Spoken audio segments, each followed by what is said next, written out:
大家好，今日係2025年嘅6月24日啊，中東咧繼續烽煙四起啊！咁我之前引述過咧哈佛大學亨廷頓教授所講嘅文明的衝突，我認為咧今次係西方文明同埋呢個伊斯蘭文明咧一個最嚴重嘅衝突之一嘅一個延續嚟嘅，而呢個咧係唔會停止嘅。有生之年我哋都見唔到停止啊，因為佢過去已經係發展咗千幾年噶啦，要再發展幾多百年咧都冇人得知。咁但係點解喺而家呢個時候爆發出嚟呢？特朗普咧就喺幾個鐘頭前咧就話達成咗停火噶啦，因為好多謝伊朗啊，伊朗轟炸我哋美軍基地嘅時候咧通知咗我哋等我哋咧係撤出，咁所以咧係約炮嚟嘅，根據特朗普嘅講法。咁但係特朗普講完之後咧，以色列同伊朗咧互相繼續轟炸緊，咁即係呢個停火失效啦。但係點解會停火失效呢？其實雙方都必然要消滅對方嘅，呢個唔係一個偶然嚟嘅，呢個係一個有政治、地理、宗教、歷史原因。咁我哋睇一睇地圖，你就知啦。嗱，除咗咧係因為咧呢個嘅宗教原因啦，因為現代西方咧就以基督教呢個所謂基督教咧即係耶教啦。因為好多華人嘅讀者咧，佢哋分唔清楚嘅，佢哋以為天主教唔係基督教嚟嘅，天主教、東正教、新教全部都係基督宗教，由耶穌基督創立咗呢個嘅佢嘅門徒，創立咗呢個西方普世教會同埋東方正統教會，即係天主教同埋東正教。咁而咧去到中世紀咧，就係有一啲嘅傳教士就認為西方普世教會太腐敗啦，當時真係非常腐敗，贖罪券，咁所以馬丁路德咧就創立咗呢個根正教或者個新教。咁但係無論如何，佢哋全部都係基督教嚟嘅。咁但係有啲讀者喺度留言，你話唔係，天主教唔信耶穌基督嘅，信聖母瑪利亞。咁呢個當然係完全錯誤嘅講法嚟，因為天主教就係耶穌基督嘅門徒創立噶嘛，梗係基督教嚟啦。咁但係咧，除咗呢個宗教因素咧，有啲人就話因為係金錢。因為猶太人咧掌握咗財富，所以咧就要支持呢個嘅猶太人復國主義啦。咁呢個可能都係個因素，但係我認為最重要因素係歷史因素。因為咧你睇地圖就知道啦，喺以色列、加沙呢啲地方咧，其實就係整個北非、東歐、近東同埋中東咧一個戰略位置嚟。而點解西方人要支持以色列復國主義啊？就係因為咧，自從伊斯蘭帝國咧喺中國唐朝時期就開始建立咗呢個伊斯蘭帝國，去到近代咧就鄂圖曼帝國，一個咧就係阿拉伯人，一個就係突厥人控制嘅穆斯林國家。咁咧就係牢牢掌握咗呢個交通要道啊！呢個交通要道係人類文明嘅搖籃嚟噶。即係幾大文明都喺呢度發展出嚟嘅，就係米索不達米亞文明啦、蘇美爾文明啦、巴比倫啦，以及咧埃及文明咧，都喺呢啲地方孕育出嚟嘅。咁咧，自從阿拉伯帝國建立咗佢嘅政權之後咧，佢就切斷咗西方同東方嘅交流啊！冇得再行絲綢之路咯。以前可以行絲綢之路賺大錢㗎，去印度、去中國做生意。咁所以咧，阿拉伯出現咗之後，就控制咗呢個交通要道，導致到咧歐洲進入咗黑暗時代，中世紀。喺經濟史上可以咁解釋㗎，就因為佢哋喺經濟上面咧越嚟越保守以農業為主，冇不好似以前咁咧做好多生意威尼斯商人嗰啲咧就開始式微咯，唔係好似古羅馬時期咁做到好多大生意喎。咁所以咧歐洲就開始進入咗呢個嘅黑暗時代，中世紀經濟政治宗教上面咧越嚟越保守。相反啦，阿拉伯國家後來鄂圖曼帝國就賺咗大錢啦，就因為咧佢哋掌握咗呢個東西方嘅要道，所以咧佢哋中間賺大錢。西班牙人咧就因為咁嘅原因就希望咧透過哥倫布環球航行，可以繞過呢個嘅鄂圖曼帝國阿拉伯嘅世界，去到亞洲做生意。後來麥哲倫咧就環球航行就完成咗啦，所以自此之後咧大航海時代後，歐洲先再發達起嚟，就係打通咗呢個要道。咁點解二次世界大戰前後嗰啲西方國家要支持以色列復國呢？我認為其中一個因素就係要喺呢個要道上邊建立翻一個親近西方嘅文明，避免呢個嘅鄂圖曼或者係呢個阿拉伯帝國啦，捲土重來，再切斷咗整個呢個嘅近東地區。呢個我認為係一個好主要原因嚟嘅。否則嘅話呢，純粹靠宗教或者經濟因素咧，喂，你啲人話你要復國，你咪去澳洲咯，去加拿大咯，咁多空地，猶太人一樣可以復國噶。點解要翻去耶路撒冷，要翻巴勒斯坦度復國呢？宗教因素當然係，但係最緊要嘅就係政治經濟因素，呢個就係我嘅睇法。嗱，咁所以結果咧，你要喺呢度復國，咁嗰啲生活咗成千年嘅阿拉伯人、突厥人，佢梗係唔滿意啦，或者突厥化嘅。其實土耳其咧，大部分人咧，而家 DNA 研究知道啦，土耳其大部分人咧根本就唔係突厥人嚟，佢哋以為自己突厥人咧，其實佢哋係東歐人，係希臘人，係馬其頓人嘅後代，但係咧就突厥化咗。咁所以突厥人或者係阿拉伯人，梗係唔滿意噶，因為佢哋喺度生活咗千幾年噶，佢突然間猶太人要嚟復國。打亂咗佢哋，仲要逼走咗佢哋嗰啲所謂嘅巴勒斯坦兄弟，加上宗教上咧係互不相容嘅，一個係講復國主義，一個咧就係講呢個嘅穆斯林，雖然咧兩個咧都係亞伯拉罕宗教，即係亞伯拉罕嘅諸教，佢哋都係由聖經分裂出嚟嘅宗教，咁但係咧實際上佢哋就不相容嘅，大家信同一個神，但係大家不能夠互相包容嘅，呢個就係中東過去千幾年嘅歷史嘛。有啲人話你提出問題，你解決唔到問題喎。如果我解決到過去嗰千幾年，就唔會有咁多人因為咁而死啦，梗係解決唔到噶嘛。咁我呢就諗咗啲方法去解決嘅，但係一定有無數人反對嘅，談何容易啊！現實社會呢就好難解決嘅。咁我諗咗咩方法解決呢？即係我認為呢，關鍵就要去宗教化，要大家拋棄宗教。唔好再政教合一，你可以信宗教，每個人咧信宗教就好似禪宗所講，擔水劈柴就皆是修行，你就可以自己內心信，就唔好咧依賴呢個嘅教會信，就唔好咧依賴呢個嘅政權去信，咁變成咗咧就政教合一啊！咁我認為咧喺英國啊，而家咧有啲人係預測2050年英國嘅穆斯林會超過1000萬。好快會變成伊斯蘭國家啦！如果咁計落去，去到本世紀末咧就成為伊斯蘭國家。因為點解呢？伊斯蘭教徒同埋好多嘅宗教都係咧，佢哋就生而入教嘅。咁而家英國咧亞伯拉罕咧已經取代咗挪亞成為男子最多人咧出生嘅嬰兒名稱。因為佢哋呢啲宗教咧，你入咗教就脫唔到教嘅。脫教咧就會受到咧你嘅親屬受到你嘅社群受到你嘅教會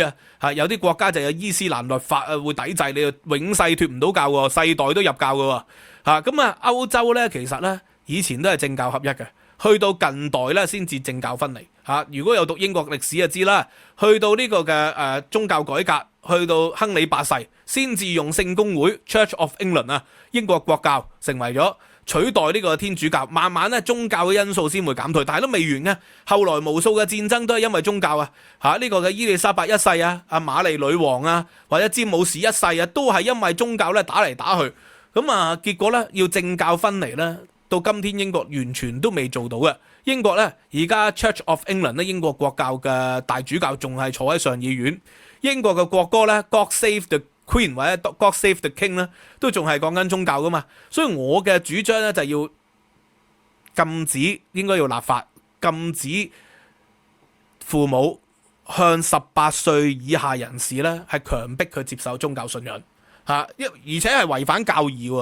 喎，因為教義就係因信稱義啊嘛，因信得救啊嘛，無論任何宗教理論上都應該要因信得救嘅，咁但係咧唔係嘅呢個而家現實上好多宗教咧。譬如話伊斯蘭教，每一個出生嘅孩子都依靠佢哋父母嘅宗教咧而獲得嘅，佢哋嘅父母係猶太人，佢哋就係猶太教徒；佢哋父母係基督徒，佢哋就係基督徒；佢哋父母係拜火教徒，佢哋就係拜火教徒。同樣，佢哋父母係穆斯林，佢哋父仔女都會係穆斯林。希伯來聖經咧清楚講明你哋世代咧生下嚟嘅男子都要第8天受到割禮，世世代代都如此。現代可能未必係第8天啦，去到10幾歲先有割禮啦。但係你行咗割禮咧，其實就係代表咗咩啊？你就要入咗個教，你要脫教咧，你個成本會好高。有冇猶太人脫教？有，咁但係成本好高咯。除非你離開咗你個社群，離開咗你嗰個教會，離開你嘅家庭，否則咧你要脫教咧你就好困難。所以點解以色列同阿拉伯世界就不斷打仗啊嘛？就係因為而家大家仲係即係呢個政教不分啊嘛，伊朗直頭係政教合一啦，以色列至少係政教不分啦，所以喺咁嘅情況好難嘅。歐洲咧用咗幾百年先至慢慢去宗教化而呢個嘅聖經啦，新約舊約聖經啊，都講到喎，小孩喺我眼前啊，不要阻止佢，因為咧天國正屬於這樣嘅人。所以有好多人咧就用呢啲教會嘅文獻嚟支持咧，要幫細路仔受洗。嗱，我一講到幫細路仔受洗咧，有好多讀者係真係話，基督教唔會幫細路仔受洗嘅，唔會幫呢個嬰兒受洗嘅，唔會嘅。咁啊，好明顯啦，呢個唔係事實嚟啦。有啲人話叫我唔好講啦，佢話翻基督教翻咗咁多年都冇聽過幫細路仔受洗，呢個絕對唔係事實。咁我上網睇一啲文章咧，原來有啲美國嘅南方教徒啊，佢哋一直咧都唔知道原來有世上咧有幫嬰兒受洗嘅基督教喎，就因為佢由細到大淨係翻開自己嘅教會，佢父母帶佢翻去個教會，佢淨係吸收咗嗰個教會嘅資訊，咁啊對整個宗教體系咧、整個宗教歷史咧都唔認識。咁當然我都唔係好認識啦，但係我有讀歐洲史啊嘛，呢個劍橋歐洲史啊、劍橋伊斯蘭史啊嗰啲我都坦白講讀得比較深入嘅，咁啊呢啲係英國史、歐洲史嘅常識嚟嘅。幫嬰兒受洗啊，咁啊其實咧就嚟自咧奧古斯丁Life in the UK 啊，其中一條文啊，就係呢個嘅基督教會第一個大主教係邊個啊？就係呢個奧古斯丁啊！奧古斯丁咧就認為咧，點解要幫嬰兒受洗咧？因為亞當墮落有原罪，所以咧人咧一出世就有罪，你幫佢受洗咧就一直此洗去佢嘅罪，等佢咧入到天國。咁亦都有個現實，從經濟史嘅角度咧，就係因為咧以前啲人好短命，夭折率好高，所以好多父母咧都希望幫個仔咧女一出世就受洗，以防咧佢養唔大，就唔能夠上到天家。呢個就係當時咧2000年前嗰個經濟衛生條件而導致嘅結果嚟嘅。咁啊呢個係，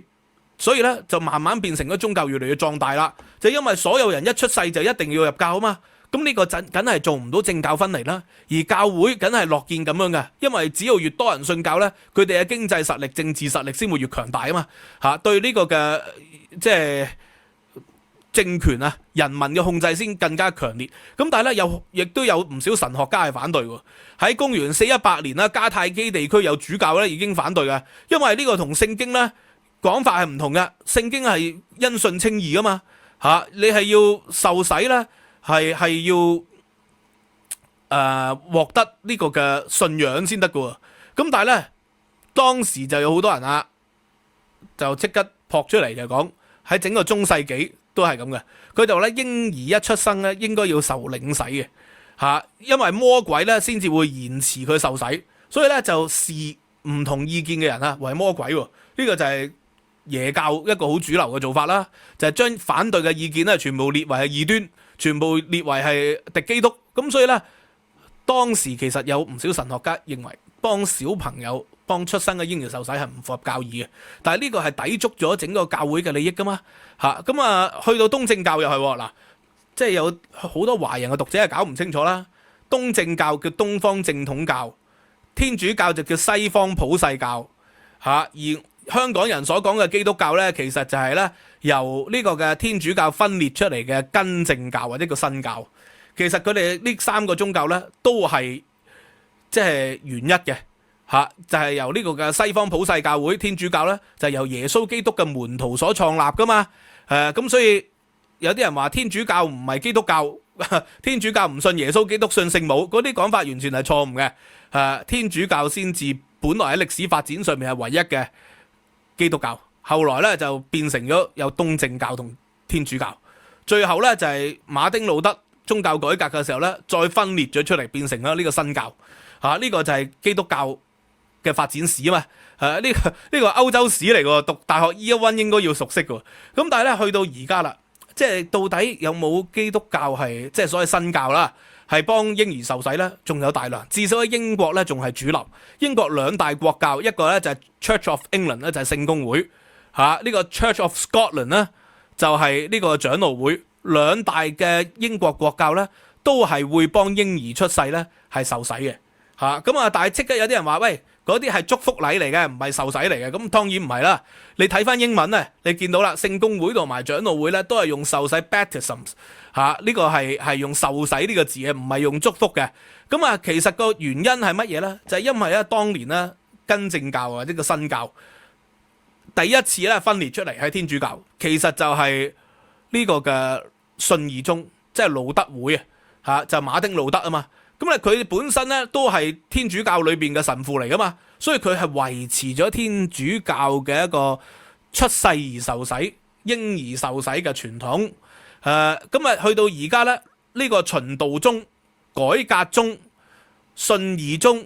長老會同聖公會呢啲主流嘅新教咧，喺英國、喺歐洲仍然係會幫嬰兒受洗嘅。咁當然即刻有啲人就質疑啦，喂，受洗還受洗啊？受洗完之後咧，天主教咧仲有堅振嘅喎。嗱，東正教咧佢就係受洗同堅振喺埋一齊嘅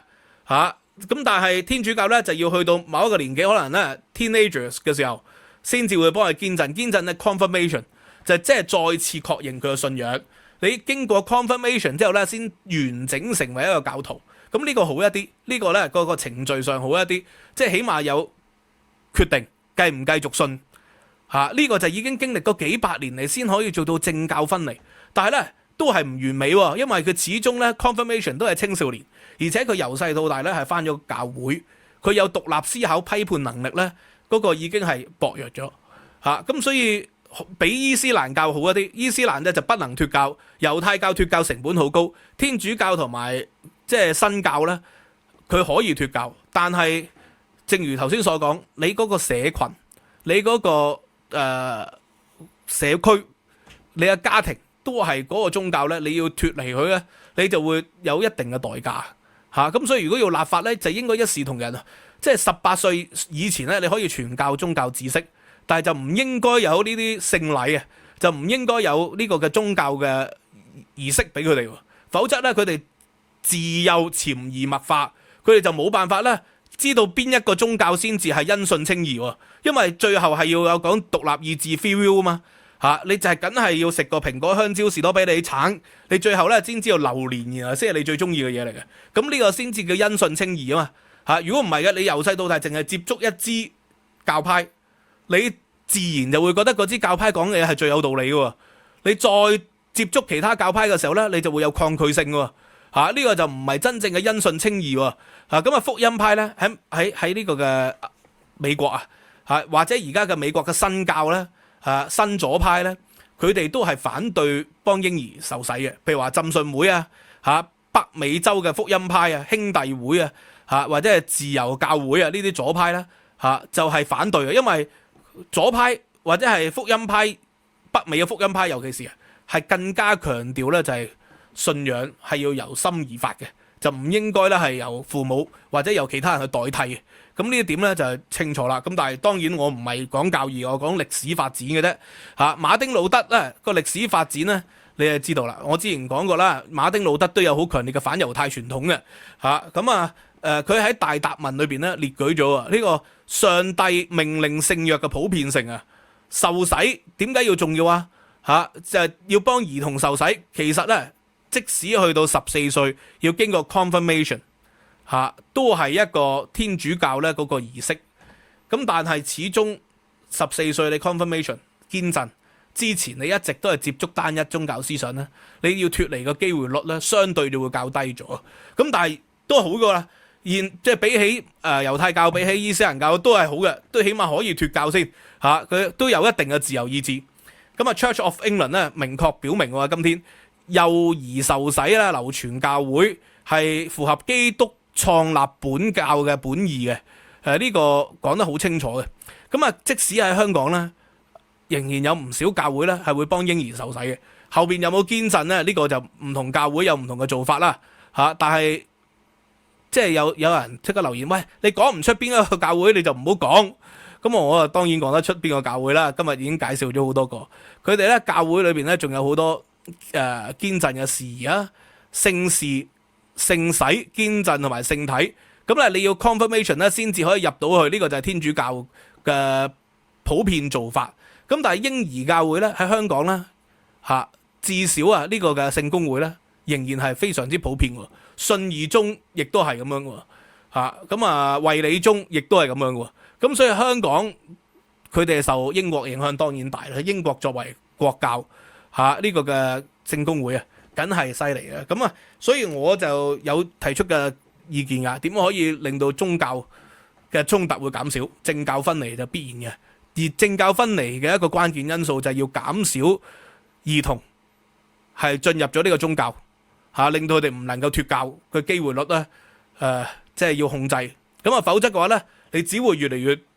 內化個宗教。咁啊，宗教應該係由個人咧經過體驗，經過一個感通